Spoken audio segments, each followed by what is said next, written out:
మనం అనుకుంటూ ఉంటాం గదా, ఈ బిలియనేర్స్ అసలు వాళ్ళ దగ్గర ఏముంటుంది అని. వాళ్ళ బ్రెయిన్ ఏమైనా వేరే మెటీరియల్తో చేశారా, లేక మనకి తెలియనేదో సీక్రెట్ ఫార్ములా వాళ్ళ దగ్గరుందా అని. Bill gates, Elon Musk, Jeff Bezos వీళ్ళందరి థింకింగ్కి మన యావరేజ్ థింకింగ్కి ఆకాశానికి భూమికున్నంత డిఫరెన్స్ ఉంటుంది. కానీ ఆ డిఫరెన్స్ వాళ్ళ ఐక్యూ వల్లో లేదా వాళ్ళ లక్ వల్లో వచ్చింది కాదు. మెయిన్గా అది వాళ్ళ వే ఆఫ్ థింకింగ్, వాళ్ళ ఆలోచన విధానం. నేను దీని గురించి కొంచెం రీసెర్చ్ చేసినప్పుడు 3 కీ పాయింట్స్ స్ట్రైక్ అయ్యాయి. ఈ 3 పాయింట్స్ మనం కూడా మన లైఫ్లో ఇంప్లిమెంట్ చేసుకుంటే మేబీ మనం బిలియనేర్ అవ్వకపోవచ్చు, కానీ మన ప్రెజెంట్ సిచ్యువేషన్ కన్నా డెఫినెట్గా 10 టైమ్స్ బెటర్ పొజిషన్కి వెళ్ళగలం. సో ఫస్ట్ పాయింట్, వాళ్ళ థింకింగ్ స్కేల్ చాలా పెద్దగా ఉంటుంది. సింపుల్గా చెప్పాలంటే మనం 10% బెటర్ అవ్వడం గురించి ఆలోచిస్తే వాళ్ళు 10 టైమ్స్ బెటర్ అవ్వడం గురించి ఆలోచిస్తారు. అంటే 10x థింకింగ్. ఒక చిన్న ఎగ్జాంపుల్, మనం జాబ్ చేస్తున్నాం అనుకోండి, మన ఆలోచన ఎలా ఉంటుంది, ఈ ఇయర్ శాలరీలో ఒక 10% ఆర్ 15% హైక్ ఎలా తెచ్చుకోవాలి అని, లేదా సైడ్ హజిల్ స్టార్ట్ చేసి మంత్లీ ఒక 10,000 ఎక్స్ట్రా ఎలా ఎర్న్ చేయాలి అని. ఇది 10% థింకింగ్.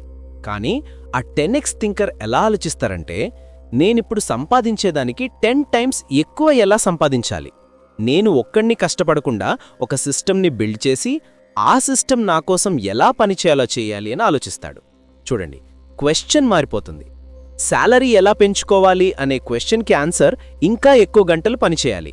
కానీ నా ఇన్కమ్ని 10 టైమ్స్ ఎలా చేయాలి అనే క్వశ్చన్కి ఆన్సర్ జాబ్ చేస్తే కుదరదు, బిజినెస్ పెట్టాలి, టీమ్ని హైర్ చేసుకోవాలి, టెక్నాలజీని యూజ్ చేసుకోవాలి.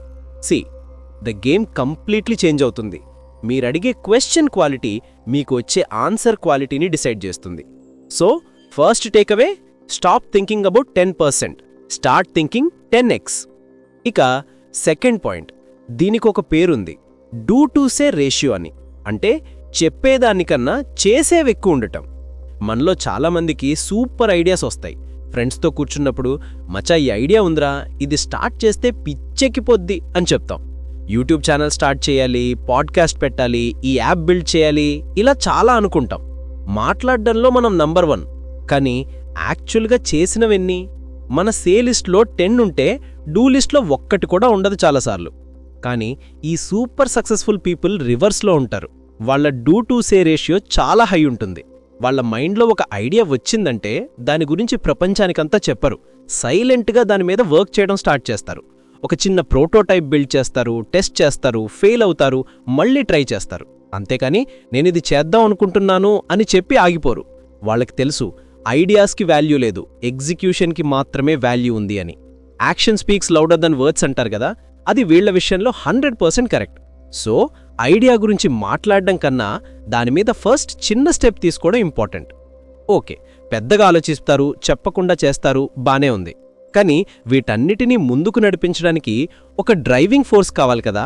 అదే ఈ third and most important point, a sense of agency. Agency ఈ వర్డ్కి కరెక్ట్ తెలుగు మీనింగ్ చెప్పడం కొంచెం కష్టం, కానీ దాని ఫీలింగ్ ఏంటంటే, నా లైఫ్ నా కంట్రోల్లో ఉంది, నా పరిస్థితులకి నేనే రెస్పాన్సిబుల్, నేను కోరుకుంటే నేను ఏదైనా చేంజ్ చేయగలను అనే ఒక స్ట్రాంగ్ నమ్మకం. మనం చాలా ఈజీగా బ్లేమ్ చేసేస్తూ ఉంటాం. ఎకానమీ సరిగ్గా లేదు, అందుకే జాబ్ రావట్లేదు, నా బాస్కి నన్నంటే పడదు, అందుకే ప్రమోషన్ రాలే, అంతా నా టైం బ్యాడ్, ఇలా ఎక్స్టర్నల్ ఫ్యాక్టర్స్ మీద బ్లేమ్ వేసి మనం ఎస్కేప్ అయిపోతాం. ఈ మైండ్ సెట్లో ఉన్నంత వరకు మనం ఎప్పటికీ పవర్లో ఉండం, మనం ఎప్పుడు విక్టిమ్గానే మిగిలిపోతాం. కానీ హై ఏజెన్సీ ఉన్న వాళ్ళు ఎలా ఉంటారంటే, ప్రాబ్లం వస్తే ఓకే ప్రాబ్లం వచ్చింది, ఇప్పుడు నేనేం చేయగలను అని ఆలోచిస్తారు. వాళ్ళ ఫోకస్ అంతా సొల్యూషన్ మీదనే ఉంటుంది, ప్రాబ్లం మీద కాదు. వాళ్ళ వెబ్సైట్ క్రాష్ అయిందనుకోండి, లో ఏజెన్సీ ఉన్న వ్యక్తి కంప్లైంట్ చేస్తూ కూర్చుంటాడు. కానీ హై ఏజెన్సీ ఉన్న వ్యక్తి వెంటనే సపోర్ట్కి కాల్ చేయడం, ఆల్టర్నేటివ్ వేస్ ఆలోచించడం, ఏదో ఒకటి చేస్తాడు. He takes charge. ఈ ఏజెన్సీ అనేది పుట్టుకతో రాదు, ఇట్స్ లైక్ ఎ మజిల్. మనం దాన్ని డెవలప్ చేసుకోవాలి. ఎలా? Start small.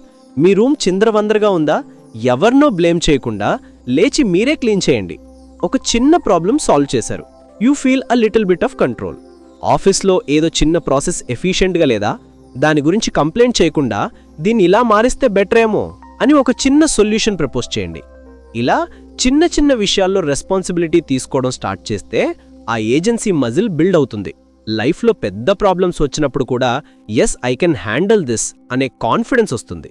సో ఈ 3 things: think 10x, not 10%. Have a high do to say ratio, అంటే మాటల కన్నా చేతలెక్కువ ఉండాలి. And finally, develop a very high sense of agency. నా లైఫ్ నా చేతుల్లో ఉంది అనే నమ్మకం. ఈ 3 ఒకటి కాదు, ఒకదానితో ఒకటి కనెక్ట్ అయి ఉన్నాయి. మీరు 10x గురించి ఆలోచించాలంటే మీలో ఏజెన్సీ ఉండాలి. నేను అంత పెద్ద గోల్ని అచీవ్ చేయగలను అనే నమ్మకం ఉండాలి. ఆ 10x గోల్ని రీచ్ అవ్వాలంటే మాటలతో కాదు, పని చేయాలి. అంటే high do to say ratio ఉండాలి. సో నెక్స్ట్ టైం మీ లైఫ్లో ఏదో ఒక ఛాలెంజ్ ఫేస్ చేసినప్పుడు ఒక్కసారి ఈ ఫ్రేమ్వర్క్లో ఆలోచించండి. ఈ ప్రాబ్లంని నేను 10% బెటర్గా కాకుండా 10 టైమ్స్ బెటర్గా ఎలా సాల్వ్ చేయాలి అని అడగండి. దీని గురించి మాట్లాడడం ఆపి నేను ఇప్పుడే తీసుకోవాల్సిన ఫస్ట్ చిన్న స్టెప్ ఏంటి అని ఫోకస్ చేయండి. ఆ చిన్న స్టెప్ తీసుకోండి. ఆ చిన్న సక్సెస్ మీకు ఇంకొంచెం ఏజెన్సీనిస్తుంది, ఇంకొంచెం కాన్ఫిడెన్స్ని ఇస్తుంది. అలా బిల్డ్ చేస్తూ పోతే your life will never be the same again.